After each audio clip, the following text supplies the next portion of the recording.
ভাই আমাদের হিন্দু কালচারটা কি সুন্দর বল। আর সেটা তো ঠিক। আচ্ছা বলতো, এই যে হোলিকা দহন হচ্ছে এটা কেন হয়?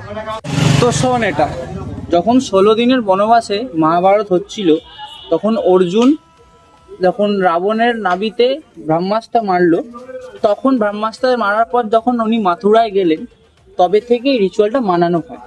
এটাও জানেন?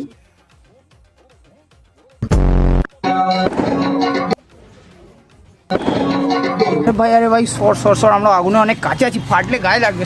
ভাই এইটুকানিতে কার ভয় ভাই, ভীতু আছিস। তুই জানিস আমি এই পুরো এই যে হোলিকা দহনে নেড়া পড়ানোর পুরো পুরো আমি সব দায়িত্ব নিয়েছি। তাই তো। হ্যাঁ, শোন, তোর যদি এটা মিথ্যে কথা লাগে তাহলে এটা এক্ষুনি ফেটে যাবে।